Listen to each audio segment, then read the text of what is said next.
अस्सलाम वालेकुम, मैं डॉक्टर मोहम्मद वसीम।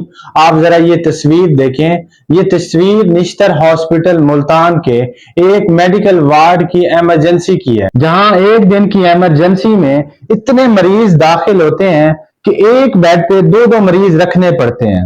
सोने पर सुहागा ये है कि लवाहिकीन को 1000 दफा समझाया जाए कि एक मरीज के साथ एक अटेंडेंट रुके, एक आदमी आप में से रुकेगा और वो आदमी रुके जो मरीज के बारे में और उस मरीज की मर्ज के बारे में सबसे ज्यादा इल्म और अंदाजा रखता हो। लेकिन वो ना सिर्फ इस बात को मानने से इनकार कर देते हैं, बल्कि इस पे उल्टा वो बुरा मना जाते हैं, खफा हो जाते हैं और इसके बाद घर से एक और खेप को बुला लेते हैं और वो खेप हर 2 घंटे बाद मरीज के पास पहुंची हुई होती है। अब कोई जी शऊर आदमी, कोई समझदार आदमी इस हालत को देखते हुए, इस तस्वीर को देखते हुए ये दावा कर सकता है कि कोई लेडी डॉक्टर या नर्स इतने सारे हजूम में जाकर मरीज को अच्छे से चेक कर सकती है, उसको देख सकती है। अगर फर्ज करो कोई मरीज सीरियस हो जाए तो उसको कैसे रेसिसिटेट करेंगे।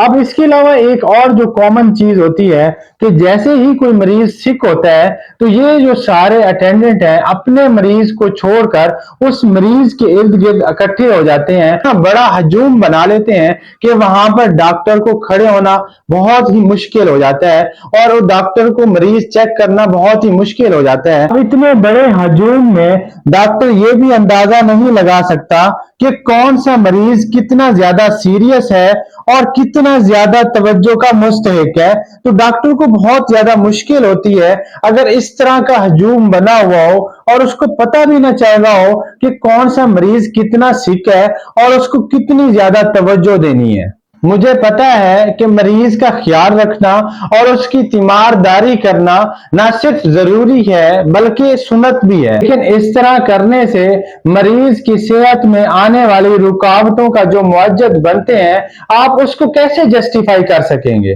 अब ये सारे लवाहिकीन जरूरत के वक्त भाग जाते हैं। जैसे ही मरीज को खून की जरूरत होती है तब ये सारे लोग ऐसे भागेंगे जैसे इनसे जान मांग ली हो और फिर ये सारे लोगों के अंदर बहुत सारी बीमारियां भी निकल आएंगी। और इसके अलावा हमारे यहाँ एक और जो कॉमन चीज पाई जाती है कि जो लोग मरीज की तीमारदारी के लिए आते हैं वो ऐसे शुगर में अपना ब्लड प्रेशर, अपना टेम्परेचर, अपनी शुगर चेक करवाने के लिए इमरजेंसी में बैठे डॉक्टरों के पास चले जाते हैं। तो खुदारा आप ऐसा ना करें, बगैर जरूरत के आप इस तरह की चीजें चेक ना करवाएं, क्योंकि इमरजेंसी आप लोगों के लिए नहीं बनी बल्कि उन लोगों के लिए बनी है जो इमरजेंसी पेशेंट हैं। तो आप इस तरह डॉक्टर की एनर्जी और टाइम वेस्ट ना करें और हॉस्पिटल के रिसोर्सेज भी वेस्ट ना किया करें। अब इस तरह के इशू ना सिर्फ निश्तर हॉस्पिटल मुल्तान में हो रहे हैं बल्कि ये पूरे पाकिस्तान में जो टर्शरी यूनिट है,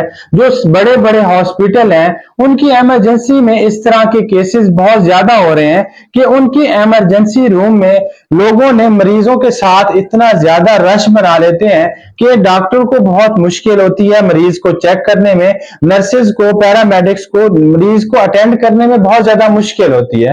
तो खुदारा आप इस तरह के काम ना करें कि आपके मरीज की सेहत में कोई रुकावट आ जाए। पाकिस्तान में पता नहीं ये कल्चर कब बंद होगा जहां एक वक्त में 10 बंदे मरीज की सांस बंद करने के लिए चारों जानिब मौजूद रहेंगे और फिर अगर मरीज को कुछ भी हुआ तो ये जत्था जो इस मरीज को हकीमों, फकीरों और पीरों के दम पे 2 महीने रख के आखिरी स्टेज और हालत नज़ा में लाते हैं, जैसे ही मरीज मरता है तो ये जत्था डॉक्टर और नर्सों पर लपक पड़ते हैं, अपना सारा गुस्सा, अपना सारा अग्रेशन बेचारे डॉक्टरों पे निकालते हैं, नर्सेज पे निकालते हैं, पैरामेडिक्स पे निकालते हैं। आप खुद देख लें कि इस तरह के केसेस हर रोज रिपोर्ट हो रहे हैं। अब रिसेंटली बखर में एक हादसा हुआ है, इसके अलावा एबटाबाद में एक हादसा हुआ है जहां पर मरीज के लवाहिकीन ने डॉक्टरों पर और नर्सेज पर तशद्दुद किया है। अब मैं पाकिस्तानी अवाम से ये सवाल करता हूं कि डॉक्टर,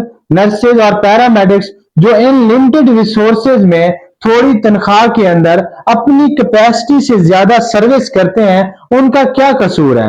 आप उन लोगों को मारकर अपने मरीज को घर ले आते हैं, हालांकि कसूर आप खुद का होता है या फिर हॉस्पिटल की इंतजामिया का कसूर होता है, और आप सारा गुस्सा बेचारे डॉक्टरों पे निकालते हैं, नर्सेज पे निकालते हैं और पैरामेडिक्स पे निकालते हैं। तो खुदारा मरीज के ख्याल के लिए जरूर है, लेकिन औकात कार का और हॉस्पिटल की पॉलिसी का ख्याल रखें, ताकि आप जिस मरीज के लिए आए हैं उसकी लाश नहीं बल्कि उसे खैर खैरियत से घर लेके जाएं। और इसके अलावा दुआ के साथ साथ दवा के साथ आपके मरीज को ठीक करने वाले डॉक्टर, नर्सेज, पैरामेडिक्स के साथ भी तावन करें। हमारे चैनल पे आने का शुक्रिया। अपना ख्याल रखिएगा। अल्लाह हाफिज।